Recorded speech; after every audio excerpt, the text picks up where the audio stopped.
Hello everyone, तो आज हम बात करने वाले हैं आपके चैप्टर नंबर 11 की।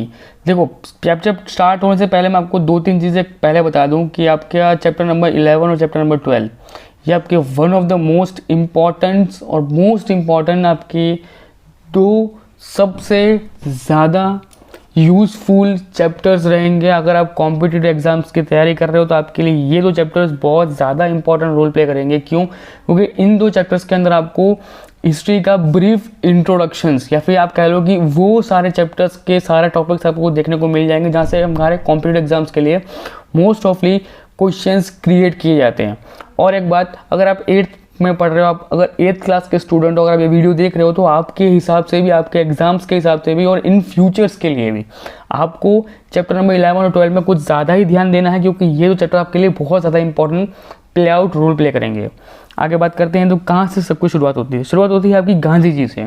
तो गांधी जी जब वापस साउथ अफ्रीका से आते हैं तब वो 46 ईयर के होते हैं। साउथ अफ्रीका से आते हैं तो वो 46 ईयर ओल्ड के होते हैं और वो वहाँ पे ऑलरेडी एक रेसिज्म के अगेंस्ट में वहाँ जाके विद्रोह करके आ चुके होते हैं। वहाँ पे जाके उन्होंने रेसिज्म के ऊपर ब्लैक एंड वाइट का इशू था, जो वहाँ पे जो ब्लैक पीपल्स थे उनको बॉयकॉट किया जा रहा था कि वो चाहे खुद के कंट्री के अंदर रह रहे थे फिर भी वाइट पीपल्स को ज़्यादा प्रायोरिटी मिलती थी और ब्लैक पीपल को प्रायोरिटी नहीं मिलती थी। तो रेसिज्म के अगेंस्ट उन्होंने वहाँ जाकर विद्रोह किया था और नॉन वायलेंस मूवमेंट्स को स्टार्ट किया था, जिसके कारण उसके अंदर साउथ अफ्रीका में उन चीज़ों को लोगों ने एक्सेप्ट किया। और बाद में उस विरोध के कारण एट लास्ट में जाके जो वाइट पीपल्स है उन्होंने ब्लैक पीपल्स को कंसिडर किया कि ये लोग कुछ कंसिडर करते हैं, ये लोग भी जिंदा रहने की भावना रखते हैं, इनको भी जिंदा रहने का हक है। आगे बात करते हैं तो इंडियन नेशनल कांग्रेस इस्टेब्लिश हुई थी दिसंबर 1885 में। कब हुई थी? 1885 में इस्टेब्लिश हुई थी। जब जिस दिन उसकी पहली मीटिंग थी उस दिन 72 डेलीगेट्स, 72 डेलीगेट मतलब 72 मेंबर्स थे, वो उन लोगों ने इस मीटिंग को अटेंड किया था पहली बार। और ये मीटिंग हुई थी आपके मुंबई के अंदर, बॉम्बे के अंदर, सुन मुंबई नहीं, बॉम्बे के अंदर इसके सबसे पहले मीटिंग हुई थी। और इसके सबसे पहले या कह लो कि मोस्ट इंपॉर्टेंट पार्ट्स क्या सबसे ज़्यादा इंपॉर्टेंट रोल प्ले किया हो ना, तो दादा भाई नौरोजी, ठीक है, फिर आपका फिरोज़ा मेहता, रमेश चंद्र भट्ट, ठीक है। अब ये वही सब सारे नाम तो बहुत ज़्यादा 72 डेलीगेट्स थे। आपके लिए मोस्ट इंपॉर्टेंट चीज़ क्या होगी कि इंडियन नेशनल कांग्रेस की स्थापना कब की गई? तो दिसंबर 1885। उसके अंदर पहली मीटिंग के अंदर कितने मेंबर्स थे? तो 72 मेंबर्स थे। ये आपका सबसे ज़्यादा इंपॉर्टेंट चीज़ है। तीसरी चीज़ कि वो मीटिंग कहाँ पे हेल्ड की गई थी? तो मुंबई के अंदर या फिर बॉम्बे के अंदर। क्लियर? आगे बात करते हैं ridiculous of the Congress. Okay, अब होता ये है 1890s के अंदर कांग्रेस पार्टी होती है ना, वो एक बहुत बड़े लोगों से, एक समुदाय से मिलना शुरू करती है, डिफरेंट अप्रोच को क्वेश्चन आउट करती है। पार्टीज के अंदर बहुत सारे क्वेश्चंस आते हैं और लोगों तक धीरे धीरे अपने बातों को पहुंचाती है, लोगों को बताती है कि हम लोग ऐसी पार्टी को हमने स्टार्ट किया जो पार्टी इंडिपेंडेंस की लड़ेगी, जिसके अंदर किसी इंसान के कोई पर्सनल फेवर नहीं होगा। हम लोग सिर्फ और सिर्फ इस देश के लिए सब चीज़ें करना चाहते हैं और आप लोग हमको सपोर्ट कीजिए, हमारी पार्टी में ज्वाइन कीजिए। इसके बाद एक पॉइंट आता है, इसमें हम कहते हैं स्वदेशी मूवमेंट स्टार्ट होता है। और स्वदेशी मूवमेंट्स का मेन हेतु ये होता है कि demonstration of the mass protection against the partition of the Bengal. Bengal का जो पार्टीशन होता है 1905 के अंदर, जो बंगाल का पार्टीशन हो रहा था वो ना होने देने के लिए बंगाली लोगों ने या फिर बंगाल के जो लोग थे उन्होंने वेरी स्ट्रांगली इस चीज़ को अगेंस्ट में जाके इसके अंदर लोगों ने विद्रोह किया। और इसका एक इम्पॉर्टेंट रोल प्ले किया था कि भाई लोगों को समझाया गया कि आप लोग स्वदेशी इंटरप्राइज के ऊपर डिपेंडिंग मत रहो, आप लोग यहाँ के ऊपर डिपेंड रहो, नेशनल एजुकेशन के ऊपर रहो, इंडियन लैंग्वेजेस के ऊपर ज़्यादा फोकस करो, आप सेल्फ हेल्पफुल बनो कि आपको कहीं और कुछ जाने की मांगने की ज़रूरत नहीं है। अगर आप यहाँ पे रहोगे तो हमको जो पार्टीशन वगैरह हो रहे हैं आपको ध्यान देने की जरूरत नहीं पड़ेगी, सब कुछ ऑलरेडी सही से हो सकता है, ठीक है। और ये होता भी है और इसी कारण कहीं ना कहीं स्वदेशी मूवमेंट्स की शुरुआत हुई थी। आगे बात करते हैं तो ऑल इंडियन मुस्लिम लीग्स। देखो, ऑल इंडियन मुस्लिम लीग सबसे पहले फॉर्म हुआ था, वो होता है ढाका के अंदर। ढाका के अंदर फॉर्म हुआ 1906 के अंदर। देखो 1905 में बांग्लादेश अलग हुआ। कब हुआ? 1905 के अंदर बांग्लादेश अलग हुआ। 1906 के अंदर उसके एक साल के बाद डायरेक्ट मुस्लिम लीग पार्टी बनती है। और मुस्लिम लीग का जो पार्टी के जो लीडर्स होते हैं वो होते हैं नवाब्स वगैरह और फिर लॉन्ड लीडर्स होते हैं, वो इनके मेन मोस्ट ऑफली पावरफुल लीडर्स बन जाते हैं जिनके पास बहुत पैसा था। और इन्होंने क्या किया?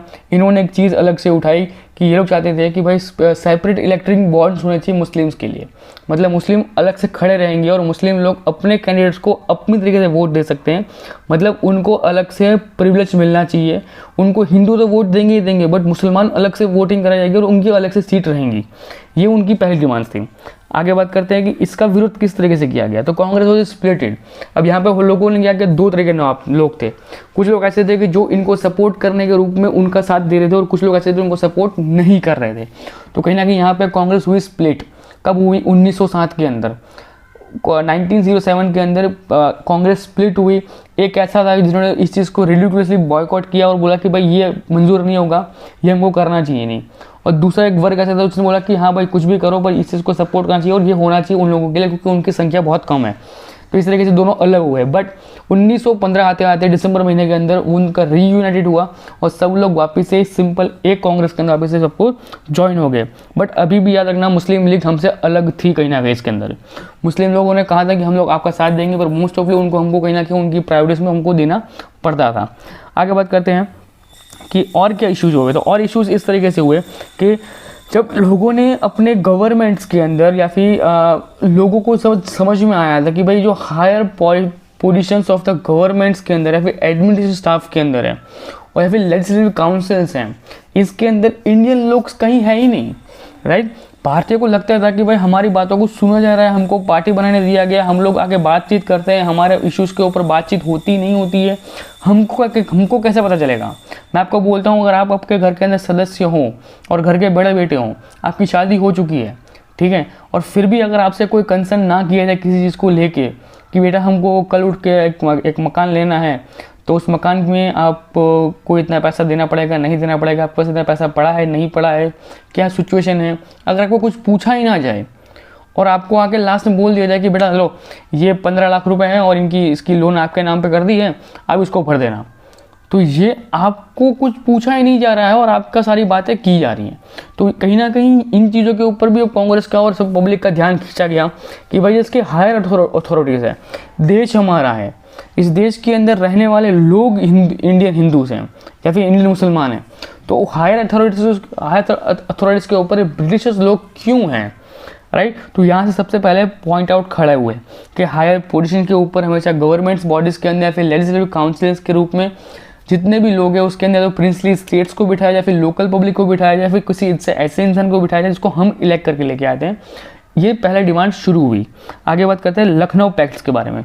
तो Lucknow pact one of the historic एक ऐसा आर्ग्यूमेंट कह लो, फिर ऐसा एक पार्ट था जिसने 1916 के अंदर ऑल इंडियन मुस्लिम लीग और कांग्रेस को दोनों को इक्वली वर्क करने के लिए डिसाइड कर लिया था कि ठीक है। 1915 तक पहले तो ऑलरेडी कांग्रेस के अंदर दो स्प्लिट्स हो चुके थे कि एक कह रहा था कि मुस्लिम होना चाहिए, एक बोले तो मुस्लिम नहीं होना चाहिए। उनके दोनों के अंदरों अंदर उनके सबकी लड़ाई चल रही थी। 1915 में वो लोग एक हुए। 1916 के अंदर फिर से मुस्लिम लीग को भी एक कर दिया गया। मुस्लिम लीग ने बोला कि ठीक है अब हम कांग्रेस और मुस्लिम लीग अब दोनों साथ मिलकर काम करेंगे, जिससे होगा क्या कि हम लोग हमारी डिमांड्स को अच्छे से लोगों तक पहुँचा पाएंगे, ब्रिटिश गवर्नमेंट को हम लोग अच्छे से पहुँचा पाएंगे। इसकी शुरुआत होती है जब जब इंडियन मुस्लिम कम्युनिटी होती है वो लॉन्च करती है खिलाफत मूवमेंट। अब खिलाफत मूवमेंट के अंदर दो के मोस्ट इंपॉर्टेंट नेता वगैरह था। कौन कौन से थे? मोहम्मद अली और शौकत अली और मोहम्मद अली। ये तो आपके मोस्ट इंपॉर्टेंट ऐसे नेता थे जिन्होंने ब्रिटिश के अंदर उनकी जो स्लेवरी पॉइंट थे वे हैस्ट्री ट्रेड से उनको निकाला गया। क्यों? क्योंकि उनको तुर्किश सुल्तान या फिर तुर्किश सुल्तान और खिलाफत ये दो कम्युनिटी ऐसी जिसके पास से वो लोग स्लेव का काम कुछ ज़्यादा ही करवा रहे थे, राइट। ब्रिटिश लोग ये लोग ज़्यादा करवा रहे थे, तो उनके सामने उनका विरोध किया गया और विरोध के अगेंस्ट में क्या किया कि उन्होंने बोला कि देखो आप लोगों से काम करवाओ बट उसका प्रॉपर आपको वेतन देना पड़ेगा। आपको अगर वो वहाँ पे आपके घर पे काम कर रहे हैं तो आपको उसको एक सैलरी देनी पड़ेगी जिसके ऊपर वो काम करेंगे। अदरवाइज आप उनको ऐसे स्लेवर्स ऐसे नौकर के रूप में आप एक सर्वेंट के रूप में आप उससे काम नहीं करा सकते हो। इस तरीके से उन लोगों ने इसका डिमांड शुरू किया था। आगे बात करते हैं non cooperation movement. Non cooperation movement जब शुरू हुआ तब सबसे पहले शुरू करने वाले दो लोग थे जिन्होंने गांधी जी तक अप्रोच किया था। कौन कौन से थे? तो मोहम्मद अली और शौकत अली। यही दो इंसान हैं जिसने पहले गांधी जी को अप्रोच किया और गांधी जी को कन्विंस किया कि आप नॉन कोऑपरेशन मूवमेंट्स को चलाया जाए। और नॉन कोऑपरेशन मूवमेंट्स के चलाने के एक साथ ही गांधी जी ने कांग्रेस को इस चीज़ के लिए भी एक्सेप्ट करवा लिया गांधी जी ने 2-3 चीज़ों के लिए उनको साथ में एक्सेप्ट करवा लिया। कौन सा? कि स्वराज को फेवर में लाया जाए, मतलब स्वराज एकमात्र जो हमारा इरादा होगा जिससे कि हम लोग इंडिपेंडेंस हो सकते हैं। दूसरी चीज़, जलियांवाला हत्याकांड उस टाइम पे हुआ था तो उसका विरोध भी किया गया, और खिलाफत मूवमेंट्स का भी प्रॉपरली विरोध किया गया। मतलब ये 3 पॉइंट्स को उठा के कहीं ना कहीं गांधी जी के पास बहुत सारी चीज़ों का एक स्ट्रॉन्ग मोटिव हो चुका था। क्लियर? तो कहीं ना कहीं कांग्रेस के पास भी है बहुत सारे अलग अलग पॉइंट्स के ऊपर ही विरोध करने के लिए बस उनके पास पॉइंट्स थे। अगली एक ऐसी घटना हो जिसके कारण जो गांधी जी थे उनको मेंटली बहुत ज़्यादा गलत ऐसे रॉन्ग फीलिंग्स आती हैं। क्यों? चोरी हत्याकांड, या फिर कह लो कि चोरी चौरा हत्याकांड। इस हत्याकांड के अंदर होता ये है कि 22 पुलिस वालों को जिंदा पुलिस स्टेशन के अंदर फरवरी महीने में 1922 के अंदर 22 पुलिसमैन को जला दिया जाता है, और लिटरली उनको जला दिया जाता है चोरी चोरा इंसिडेंट्स के अंदर। और इस इंसिडेंट्स की भनक जब गांधी जी को लगती है तो नॉन कॉपरेशन मूवमेंट्स को वहीं के वहीं डिमोलिश कर देते हैं, वहीं कहीं बंद कर देते हैं, और कहते हैं कि मुझे कोई मूवमेंट्स करना ही नहीं है, मुझे अब यहाँ से निकल जाओ, मुझे अब ये आपको किसी भी चीज़ में आपको सपोर्ट नहीं करना है। क्लियर? आगे बात करते हैं जो रॉयलेट आपका जो सत्याग्रह था। अब रॉयल सत्याग्रह में क्या हुआ था? रॉयलेट सत्याग्रह में क्या हुआ था कि 1919 के अंदर गांधी जी ने लॉन्च किया आपका रॉयलेट सत्याग्रह। अब यह एंटी रॉयलेट सत्याग्रह इसलिए अनाउंसमेंट किया गया, इसके पीछे एक हिस्ट्री है। हिस्ट्री ये क्या कहती है कि जो रॉयलेट एक्ट आपका जो बाहर इंग्लैंड से आया था ना, जो रॉयलेट एक्ट आपका इंग्लैंड से आया था, उस रॉयलेट एक्ट के अंदर 2 चीज़ें मेंशन की गई थी। पहली चीज़ ये थी कि इंडियन पीपल्स को उनकी डिमांड्स के लिए फुलफिल करना चाहिए, उनको अपनी चीज़ों के लिए अपने विरोध वगैरह सब कुछ कर सकते हैं और वो अपने बात को रख सकते हैं। बट एक और चीज़ इम्पोज की थी। क्या इम्पोज की थी? कि विदाउट एनी इंफॉर्मेशन हम आपको अरेस्ट कर सकते हैं। समझ रहे हो? आप पहली लाइन में ये कहते हो कि आपको अपने पॉइंट्स को रखना है, अगर आपको किसी बात के ऊपर डिस्कशन करना है, आप कम्युनिटी बना के उनको डिस्कस करिए, सब कुछ कीजिए। बट उसके लास्ट लाइन में एक चीज़ लगती है कि विदाउट एनी कंसर्न, किसी से पूछे बिना, किसी के ऊपर ट्रायल किए बिना, कुछ भी कोर्ट की कार्रवाई किए बिना आपको सरेआम कहीं भी अरेस्ट करके आपको पकड़ के ले जाएंगे। तो ये आपका एक नेगेटिव इम्पैक्ट था। इस नेगेटिव इम्पैक्ट के अगेंस्ट में एंटी रॉयलेट सत्याग्रह का शुरुआत की गई। अप्रैल 6, 1919 के अंदर लोगों ने हड़ताल कर दी। उस हड़ताल के रूप में सत्याग्रह को इस तरीके से एक लॉन्च मिला कि 1919 का जो सत्याग्रह था ना, कहीं ना कहीं एक छोटे से आग के अंदर घी डालने का काम कर दिया था। समझ लो, एक ही रीज़न से कि जब आप ये बात कह रहे हो ना कि आप किसी भी तरीके से आप जो विरोध करना है, जो कुछ भी करना आप कर सकते हो, बट हम लोग किसी को भी इन्फॉर्म किए बिना अरेस्ट कर लेंगे, मतलब बहुत बड़ी बात होती है। आज भी आप किसी को ऐसे विदाउट अरेस्ट नहीं कर सकते हो। अगर उसके ऊपर राजद्रोह का या फिर इंडियन गवर्नमेंट के अगेंस्ट जाने का कोई ऐसा चीज़ है जो पब्लिकली अवेलेबल है, तब उस इंसान को विदाउट एनी नोटिस या फिर विदाउट एनी कंसर्न उसको अरेस्ट कर लिया जा सकता है विद द पब्लिक प्लेस, या फिर किसी के पास से अगर उसको टेररिस्ट का खतरा हो, समझो, या फिर जहाँ पे इंडियन गवर्नमेंट या फिर इंडियन देश की सिक्योरिटी का सवाल हो, वहाँ पे हम किसी को भी अरेस्ट कर सकते हो विदाउट उसको पूछे बिना या फिर विदाउट उसको किसी को भी कुछ बोले बिना। अदरवाइज आप किसी को भी ऐसे अरेस्ट नहीं कर सकते हो, क्योंकि 24 घंटे के अंदर आपको मेडिसिन के सामने खड़ा किया जाएगा। 24 घंटे के अंदर जिस इंसान ने आपको अरेस्ट किया उसको प्रूफ करना पड़ेगा कि भाई हमने इसको अरेस्ट किस रीज़न से किया है, ठीक है, वरना मजिस्ट्रेट जो है ना वो उस पुलिस वाले की नौकरी खा जाएगा। जो आपने एक मूवी में सुना होगा ना कि अगर बात अच्छी नहीं हुई तो मैं आपकी नौकरी खा जाऊँगा। चौले LLB 2 देखा ना, उसका लास्ट सीन याद रखना। उस लास्ट सीन में वो जो जज होता है ना, वो उसको पुलिस इंस्पेक्टर को बोलता है कि अगर सही नहीं हुआ तो मैं आपकी नौकरी खा जाऊँगा।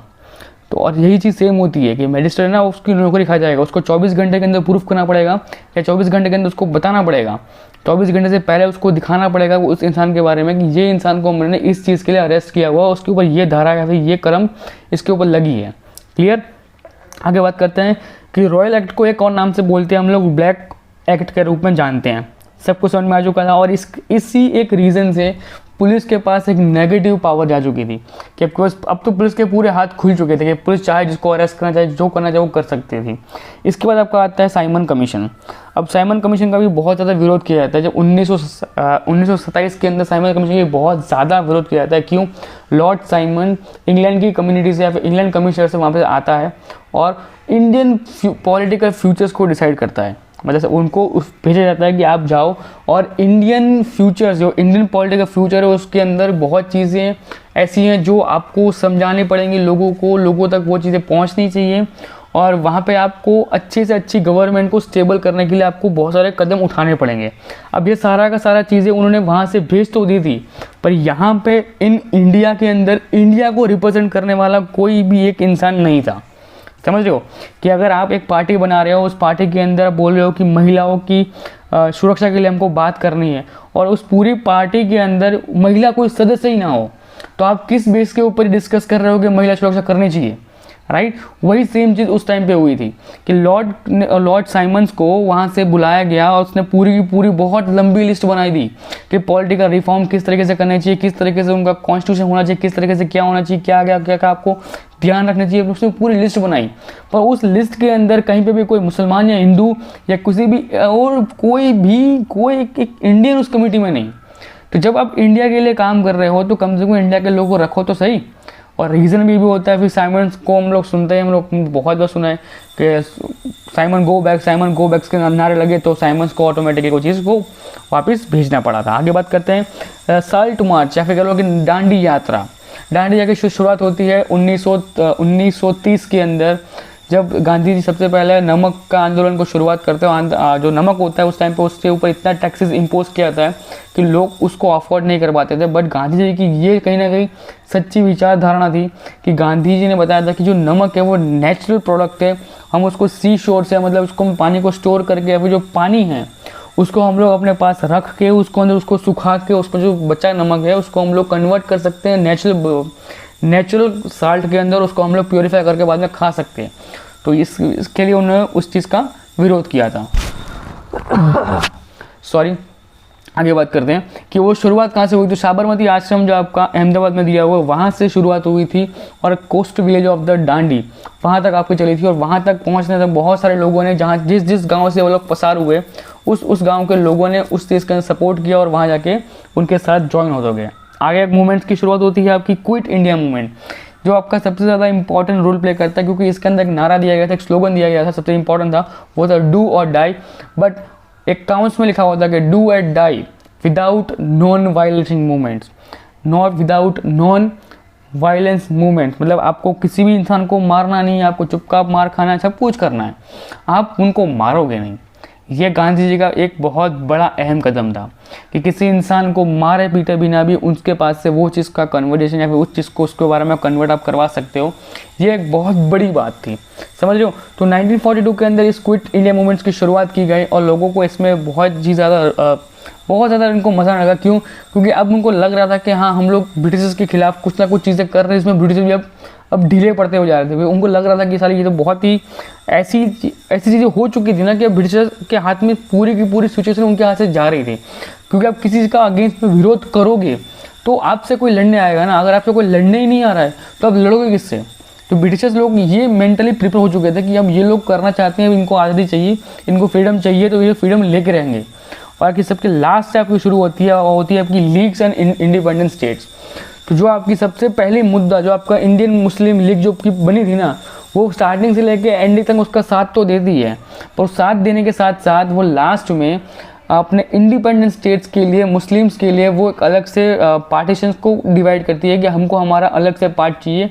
एक उसका पार्ट बनता है नॉर्थ वेस्ट के अंदर और एक बनता है आपका ईस्ट के एरिया के अंदर, जिसको हम लोग आज एक को हम लोग पाकिस्तान के नाम से और एक को हम लोग बांग्लादेश के नाम से जानते हैं।